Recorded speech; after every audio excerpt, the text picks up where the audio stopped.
আজ আমরা 1 বছর পরে খাবো পরোটা। হ্যাঁ, তোমরা ঠিকই শুনেছো, আজ 1 বছর পরে খাবো পরোটা। তো নমস্কার বন্ধুরা, তোমরা কেমন আছো? আমি শুক্লা বলছি। আজ খুব ভোরবেলা উঠে চলে গেছিলাম মেয়ের স্কুলে খাতা দেখতে। তো সেখানে পরোটা দেখে কিনে নিয়ে আসলাম। ওদিকে তো যাওয়াই হয় না, আর এই পরোটা কেনা হয় না, এদিকে তো পাওয়াই যায় না। তো তোমরা কে কে ভালোবাসো এই পরোটা কমেন্ট করে বলবে, আর এই পরোটার নাম যদি জানো কমেন্টে বলে যাবে। তো আমরা খেতে বসে পড়লাম পরোটা।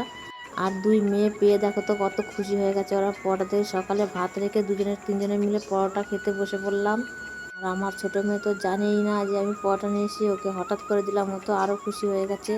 আর আমার তো খেয়ে দিয়ে কাজ নেই, তো দেখো আমি কি করছি, এখানে প্লেয়ারগুলো গুনছি যে কতগুলো পরোটা আছে। এখানটা দেখো গুনে গুনে দেখি 4খানা পাট আছে এর মধ্যে। তো খেতে খেতে চলে এসছে আমার পার্সেল। তো দেখো কি এসেছে এই পার্সেল নিয়ে। তো দেখো বন্ধুরা কত লোক বসে আছে দেখার জন্য। আর এইখানে তো টানাটানি লেগে গেছে এই পার্সেল কে খুলবে তাই নিয়ে। দেখো কি মারামারি শুরু করে দিয়েছে ওরা, এ বলে আমি খুলবো, ও বলে আমি খুলবো।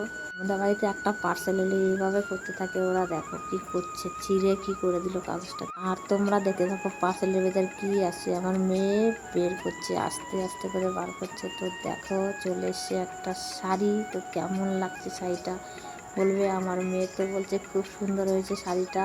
শাড়িটা পেয়ে আমার মেয়ে তো খুশি আর ধরে না বন্ধুরা। দেখো কত হাসি। আর এদিকে দেখো শাড়িটা ধরে ধরে দেখছে। আমার বড় মেয়ে তো একটু পরে মেয়ে। চলো টাটা।